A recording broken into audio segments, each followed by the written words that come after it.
ہے کہ کچھ ایکسٹریکٹس ایسے ہوتے ہیں جو عمومی اصول ہوتے ہیں، وہ ایسے ہوتے ہیں جن کا تعلق مادیات سے ہوتا ہے. مثال کے طور پر میتھمیٹکس میں آپ مثال کے طور پر ٹائم کو کیلکولیٹ کریں گے، ڈسٹنس کو کیلکولیٹ کریں گے، میجرمنٹس کو لے کر آئیں گے. ان سب کا تعلق بھی مادیات سے ہے. ٹائم مادیات کی نشانی ہوتی ہے. جب کوئی فاصلہ طے ہوگا تو ٹائم ہوگا، فاصلہ طے نہیں ہوگا تو کوئی ٹائم نہیں ہوگا. اور اسی طرح ڈسٹنس، فاصلے کا طے ہونا، یہ بھی مادیات سے ہے. اور میجرمنٹ، اندازہ جو ہوگا، یہ بھی مادیات سے ہے. ان علوم کو بھی بیان کرنے میں کوئی خاص دشواری نہیں آئے گی، کیونکہ یہ ایکسٹریکٹ تو ہیں، اصول ہیں، لیکن یہ چونکہ مادیات کے اوپر بیس کر رہے ہوتے ہیں تو یہ اس کو بیان کر سکتے ہیں. دشواری کہاں پہ آتی ہے؟ دشواری وہاں پہ آتی ہے جہاں پر کوئی علم ایسا ہو کہ جو مادیات کو بیان نہ کرے. اور جب ہم نے کہا مادیات کو بیان نہ کرے تو اس کا مطلب ہے اب حواس خمسہ بیکار ہو گئے. حواس خمسہ مادیات کے لیے ہیں، سننا، دیکھنا، چکھنا اور آپ کا لمس کرنا، یہ سب کا سب مادیات کے لیے.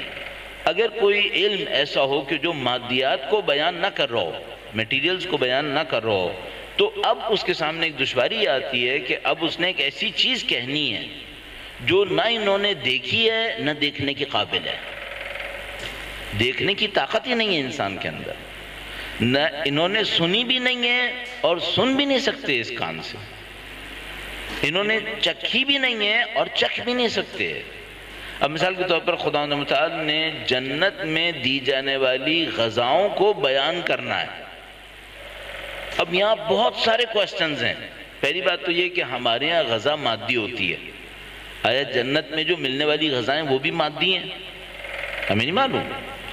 لیکن چونکہ خدا نے ایسے انسانوں کے سامنے بیان کرنا ہے جنہوں نے سوائے مادی غذا کے کچھ لیا ہی نہیں ہے، اب وہ مجبور ہے ایک سینس میں کہ لینے والی کی مجبوری کی وجہ سے کہ ایک علامتی ہنر کا سہارا لے. علامتی ہنر یعنی سمبولزم کا سہارا لے.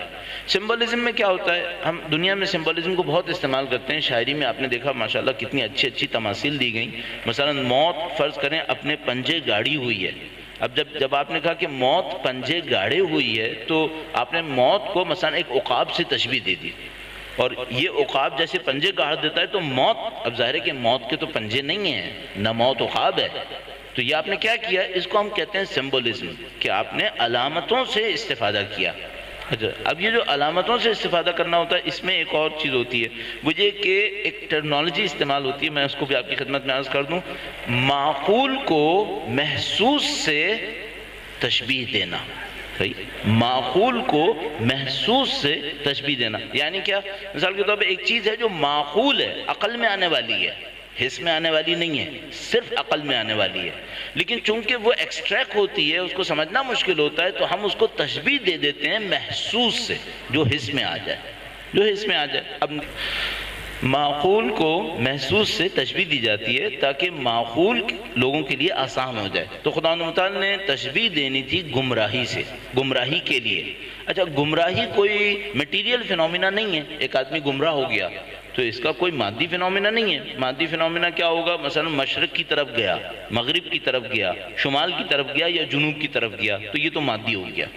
مثلا اگر مجھ سے کوئی پوچھے سمندر کراچی کے کس سمت میں ہے تو میں کہوں گا جنوب کی سمت میں. ٹھیک ہے، تو یہ مادی ہو گیا.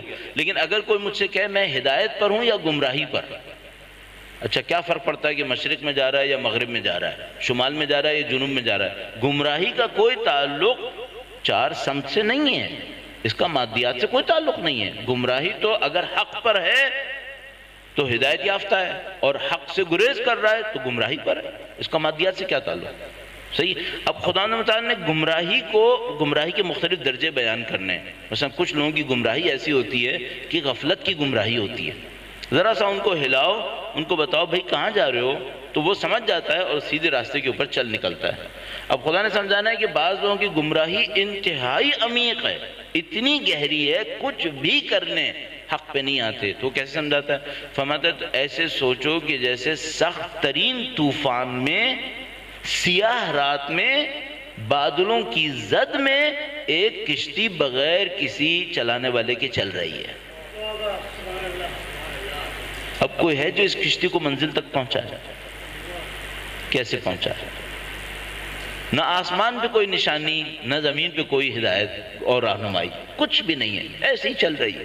یہ پتہ نہیں کہاں جائے گی، پتہ نہیں طوفان میں ٹکرا کے ٹوٹ جائے گی، ختم ہو جائے گی، اس کا کچھ نہیں پتہ منزل تک پہنچے گی. اچھا یہ کس بات کی مثال تھی؟ یہ گمراہی کی مثال تھی. اور اس میں کتنی علامتیں استعمال کی گئیں. مثلا گھٹا ٹوپ اندھیرا، سخت اندھیرا، سخت طوفان، لکڑی کی کشتی، نازک، ٹوٹنے کے قابل، اور اس عالم میں کوئی چلانے والا بھی نہیں ہے اور آسمان پہ کوئی نشانی بھی نہیں ہے.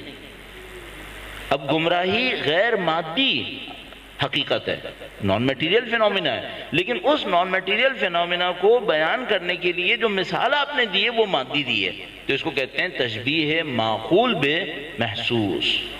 یہ علامتی کام دین میں بہت کرنا پڑتا ہے. کیوں؟ اسی حقیقت کی وجہ سے کہ حقائق غیر محسوس ہیں اور سننے والے محسوسات کے عادی ہیں، تو ان کے لیے یہ مشکل آ جاتی ہے. اب جہاں تک جب دیکھ لیا کہ معقول کو محسوس سے تشبیہ دینی پڑ جاتی ہے، اب یہ جو موت کا معاملہ ہے، موت اور موت کے بعد برزخ، کیا مادی ہیں یہ؟ نہیں، مادی جسم پہ آتی ہے، لیکن انسان کی تمام حقیقت مادی نہیں ہے. انسان کی حقیقت میں مادی جسم اس کا ایک ادنا پہلو ہے، آدھا بھی نہیں ہے، آدھا بھی نہیں ہے. جو ہم کہتے ہیں نا انسان کے دو پہلو ہیں، مادی اور روحانی، تو ایسا نہیں کہ یہ اہمیت کے لیے آدھے آدھے برابر کے ہیں، نہیں، یہ ادنا پہلو ہے. اور اسی خاطر دنیا دنیا ہے. ادنا کے مؤنث کو دنی اور دنیا کہتے ہیں. ادنا یعنی پست، اور دنیا یعنی کوئی مؤنث پست، اس کو کہتے ہیں دنیا. اور دنیا ہم نے کس بات کے لیے ٹائٹل رکھا ہے؟ اس جگہ کے لیے، اس ورلڈ کے لیے، میٹیریل ورلڈ کے لیے. آپ سوچ رہے ہیں تو یہ جو ہم اس کو دنیا کہتے ہیں نا، دنیا کا مطلب ہی پست ہوتا ہے، پست. اور یہ مؤنث ہے کس کا؟ ادنا کا. ادنا کا، ادنا اردو میں استعمال ہوتا ہے لیکن دنیا اردو میں استعمال نہیں ہوتا. اگر آپ دیکھیں تو دعائے ندبہ کے اندر دنیا دنیا، دنیا دنیا استعمال ہوا ہے. وہ دنیا وہ بھی پست کے معنی میں ہے. تو اصرار ہے اس بات کے اوپر کہ یہ جو فیز زندگی کا ہے، میں بہت احتیاط سے اس جملے کو استعمال کر رہا ہوں، یہ جو زندگی کا یہ فیز ہے، یہ مرحلہ ہے، یہ پست ہے، یہ انتہائی پست ہے. اس کا مطلب کیا ہوا؟ اس کا مطلب یہ ہوا کہ ہم بہت اعلیٰ مراحل کو گزارتے ہوئے اس پست پہ آ کر رکے ہیں، اور اس پست کے بعد ہمیں دوبارہ سفر کرنا ہے انہی اعلیٰ مراحل کی طرف، انہی اعلیٰ مراحل. یہ پست ترین جگہ ہے، پست ترین جگہ ہے. بہت سادہ سی ہے کہ اس کی مثال وہی جو معقول کو محسوس پر لانے کے لیے دی جاتی ہے. اور آپ اس میں معقول کو اگر تھوڑا سا اجازت دیں تو میں اس کو تھوڑا سا اور وسیع کر لیتا ہوں. ہمارے پاس ایک اصطلاح استعمال کی جاتی ہے زندگی اور موت کو بیان کرنے کے لیے، اور زندگی بعد از موت کو بیان کرنے کے لیے. میں آپ کی خدمت میں عرض کر رہا ہوں. اب یہ تھوڑا سا جسے کوئی کہہ سکتا ہے کہ بھئی آپ علمی عیاشی کر رہے ہیں، لیکن ہم علمی عیاشی سے فائدہ اٹھا لیں گے. ابھی قوس کہتے ہیں کمان کو، کمان کو قوس کہتے ہیں. تو ہمارے یہاں اردو میں قوس و قزح استعمال ہوتا ہے. قوس چونکہ وہ کمان کی شکل بنتی ہے، اس میں قوس کمان کو کہتے ہیں. اچھا، ایک کو کہتے ہیں زندگی میں جو ہماری یہ والی زندگی ہے جس کو دنیا دنیا کہتے ہیں، اس سے پہلے ایک قوس ہے، اسے کہتے ہیں قوس نزول، اور اس کے بعد ایک قوس ہے، اس کو کہتے ہیں قوس صعود. ٹھیک ہے، اس کا مطلب کیا ہوتا ہے؟ اس کو میں بہت سادہ کرنے کی کوشش کر رہا ہوں، سادگی سے اساتذہ نے بیان کیا ہوا ہے. وہ اس طریقے سے ہے، بہت معذرت چاہتا ہوں، یہ مثال عجیب سی ہے. آپ گھڑی سوچئے، جو اینالوگ گھڑیاں ہوتی ہیں، 1 2 3 4 5 6 7 8 9 10 11 12، تو جو ٹاپ پر ہے وہ 12 ہے، اور جو باٹم پر ہے بالکل نیچے ہے وہ 6 ہے. صحیح ہے؟ تو اب آپ زندگی کے مختلف مراحل کو سوچنے کے لیے آپ یہ سوچئے کہ آپ 12 سے شروع ہوئے اور گرنا شروع کیا، آہستہ آہستہ گرنا شروع کیا. صحیح. اب آپ گھڑی کو 2 قوس میں تبدیل کر لیں. قوس کمان ہوتا ہے نا، ہاف سرکل کو قوس کہتے ہیں، ہاف سرکل، آدھا دائرہ. صحیح. تو اس گھڑی کے 2 دائرے کر لیجئے. ایک وہ دائرہ ہے جو 1 سے لے کے 6 تک آ رہا ہے، اور ایک وہ دائرہ ہے جو 6 سے لے کے 12 تک جا رہا ہے. اس کو کہ ہم اوپر سے شروع ہوئے اور گرتے ہوئے دنیا تک آئے، اس کو کہتے ہیں قوس نزول. اوپر سے گرے نیچے آ گئے. صحیح ہے. اب کیا ہوگا؟ اب قوس صعود ہوگا. اب نیچے سے اٹھ کے اوپر تک جانا ہے. کل حیات یہی ہے، کل حیات یہی ہے. ایک قوس نزول ہے، ایک قوس صعود، اور اس قوس نزول اور اس قوس صعود کے درمیان یہ دنیا دنیا ہے. صحیح. اب دیکھیے اگر یہ ایک بات پک کر لی جائے کہ یہاں دو کمانیں ہو گئیں، اور میں اس لیے تفصیل سے آپ کی خدمت میں عرض کیا کہ آپ سب لوگ اس سے مزہ لے سکیں کہ ہم لوگ کہاں پہ ہیں اس وقت. تو ہمیں قوس نزول سے آئے، 12 سے گرے حقیقت علیہ جس کو ہم لوگ کہتے ہیں اعلیٰ ترین حقیقت، وہ 12 ہے جس کو آپ خداوند متعال کا وجود مقدس تعبیر کر سکتے ہیں. اس نور محض سے ہمارے وجود کے مراحل گرنا شروع ہوئے. نہیں معلوم عالم ذر لے لو کون کون سے مراحل، کون کون سے عوالم کو گزارتے ہوئے ہم گرتے گرتے گرتے گرتے اس دنیا میں آ گئے جو 6 ہے، جو اینالوگ گھڑی کے اندر 6 بنا ہوا ہے. صحیح ہے. اچھا اب یہاں تک تو گرنا تھا، اب اس کے بعد اور گرنا نہیں ہے. گرنے کی علامت کیا ہے؟ گرنے کی علامت یہ ہے کہ ہم جیسے روحانی نورانی حقائق مادی جسم میں محدود ہوئے ہیں. یہ ہمارے نزول اور پستی کی علامت ہے. آپ کی جو حقیقت ہے وہ بدن ہے یا روح ہے؟ روح ہے. روح مادی ہے یا غیر مادی ہے؟ غیر مادی ہے. یہ روحانی ہے. وَإِذَا نَفَخْتُ فِيهِ مِن رُوحِي فَقَعُوا لَهُ سَاجِدِينَ. اے فرشتو جب میں اس میں اپنی روح سے پھونکوں تو تم لوگ سجدے میں گر جانا. آپ کے اندر اتنا عظیم الشان وجود ہے جس کو خدا نے اپنی روح سے تعبیر کیا ہے.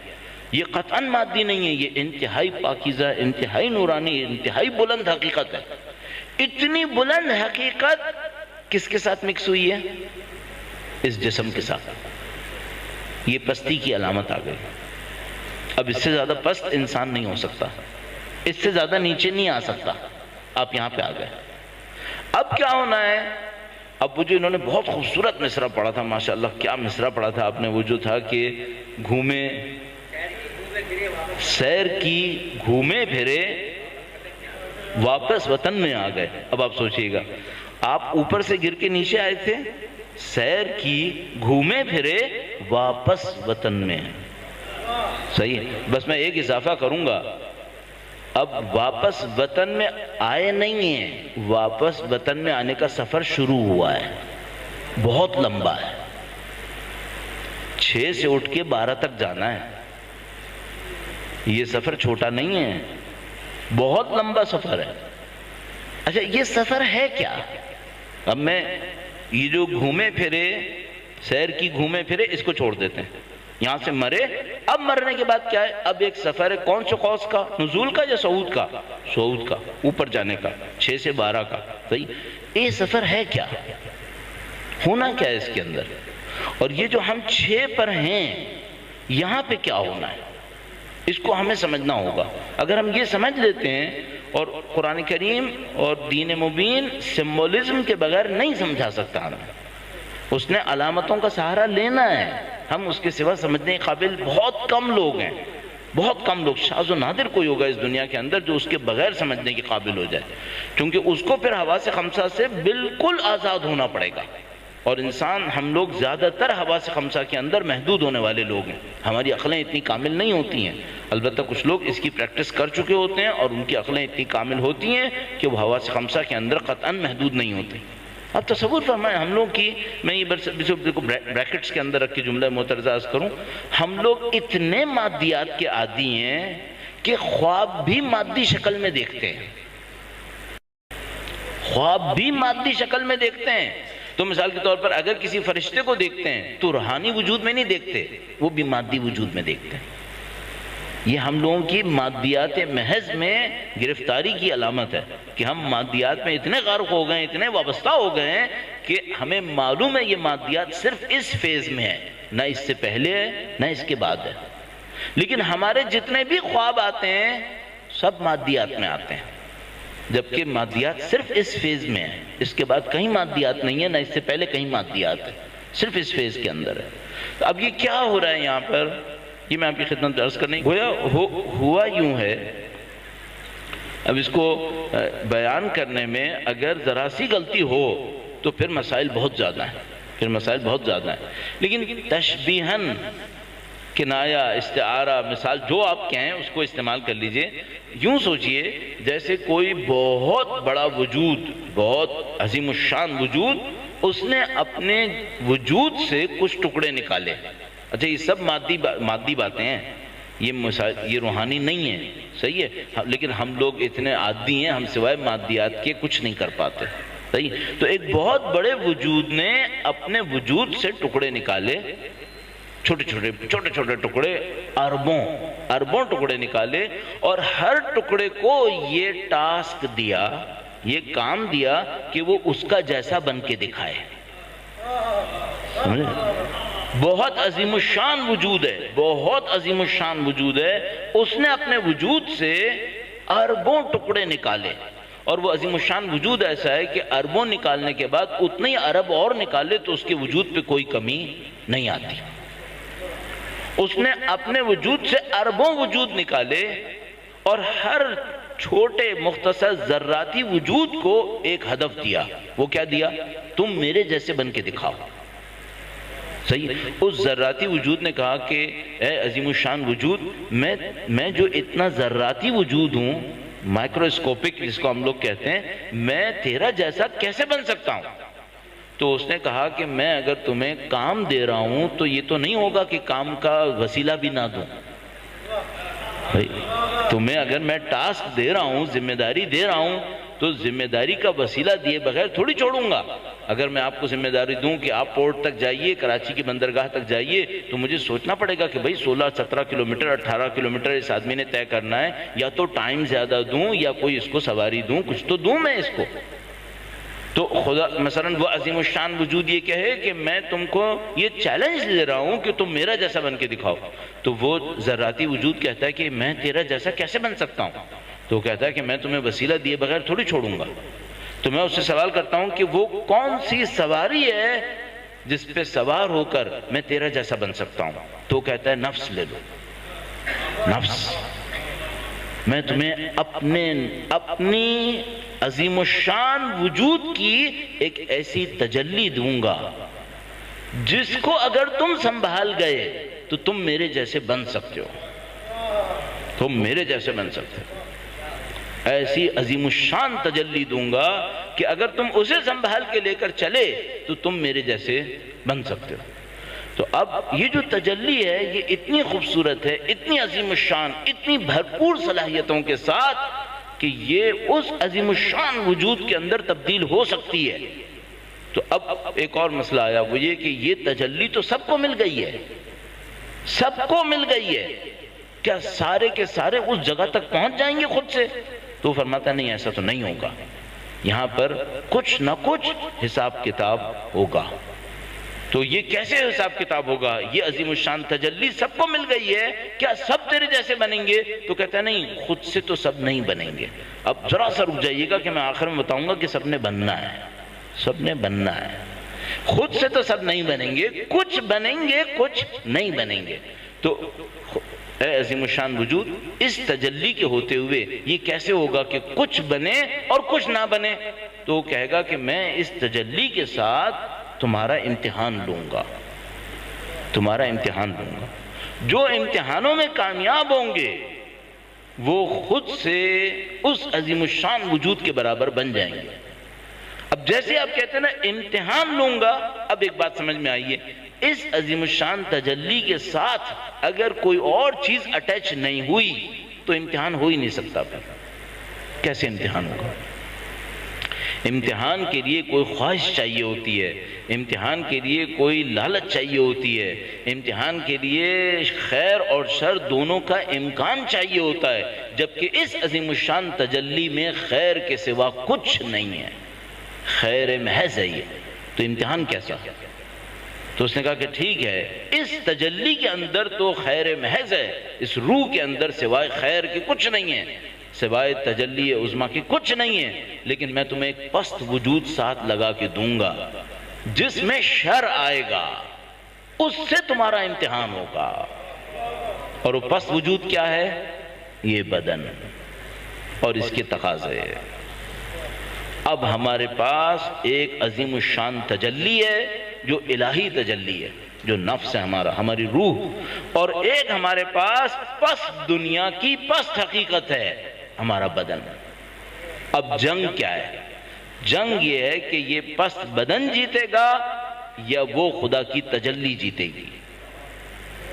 جس میں وہ تجلی مضبوط ہوگی وہ خدا کی جیسی حقیقتوں کو پانے کی کوشش کرے گا، اور جس کے اندر یہ بدن کی حقیقت مضبوط ہو گئی وہ بیچارہ بڑی مصیبت میں مبتلا ہو گیا۔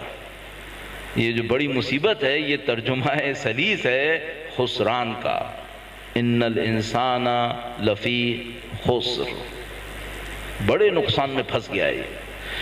اب ہمارے پاس یہ دونوں ہیں، یہ جو جنگ ہے اس دنیا کے اندر وہ یہی ہے۔ آپ کے پاس ایک عظیم الشان تجلی ہے، الہی عنصر، اور آپ کے پاس اس پست دنیا کی پست حقیقت بھی ہے۔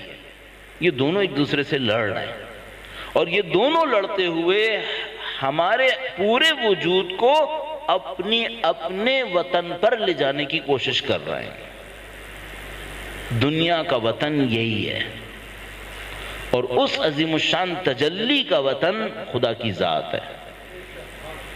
صحیح؟ دونوں اپنے وطن پہ لے جانے کی کوشش کر رہے ہیں۔ ایک وہ تجلی ہے جو مجھے اپنے وطن پہ لے جانا چاہ رہی ہے، تو وہ کہہ رہی ہے تم ہو تو 6 پر لیکن میرا وطن 12 ہے، مجھے تمہیں وہاں لے کے جانا ہے۔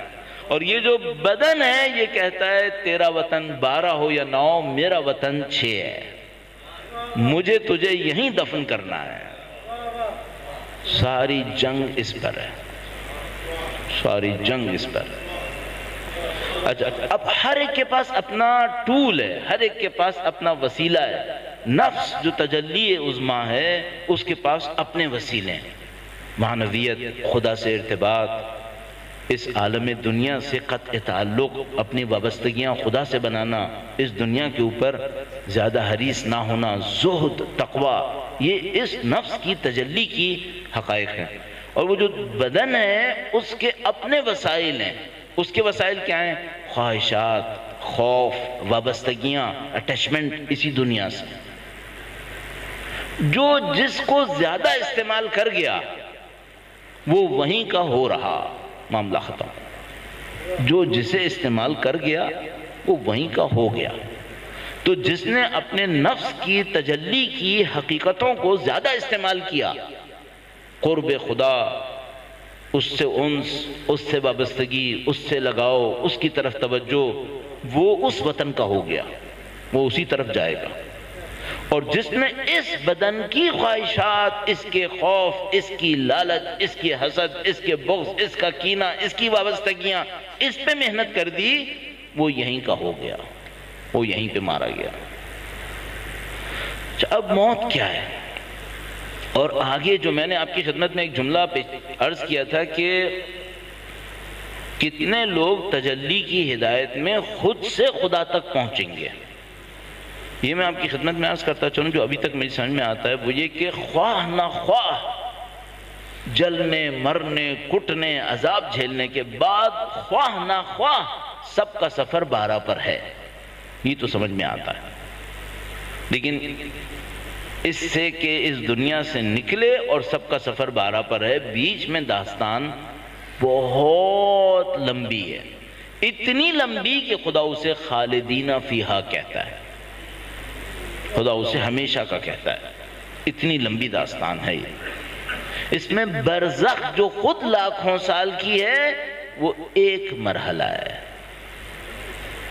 برزخ جو لاکھوں سال کی ہے ایک مرحلہ، اس کے بعد پتہ نہیں کتنے مراحل ہیں، 6 سے لے کے 12 تک، ہماری گھڑی میں تو 4-5 ہی ہیں، لیکن اس قوس سعود میں مراحل کتنے ہیں؟ اتنے ہیں کہ خدا اس کو محدود نہیں کہتا، لا محدود کہتا ہے، خالدین فیہا۔ تو یہ بڑی لمبی کہانی ہے، کوئی آگے بہت لمبی کہانی ہے۔ اس لمبی کہانی کو لوگوں نے بیان کرنے کے لیے اس کو 3 مرحلوں میں تقسیم کر دیا۔ اس لمبی کہانی کو بیان کرنے کے لیے اس کو 3 مرحلوں میں تقسیم کر دیا. تو ابھی قوس سعود میں ہم کہاں سے ہو کر یہاں تک پہنچے اس کو چھوڑ دیتے ہیں کہ وہ ماضی کی کہانی تھی، جو ہونا تھا ہو چکا. اب قوس سعود میں، قوس نزول میں ہم کہاں سے گرے کہاں پہنچے اس کو چھوڑ دیں. قوس سعود میں کہاں سے نکلیں گے اور کہاں جائیں گے اس کو تھوڑا سا سوچ لیتے ہیں کہ اس میں کیا ہو سکتا ہے. درود بھیجے گا محمد و آل محمد صلی علی محمد و آل محمد.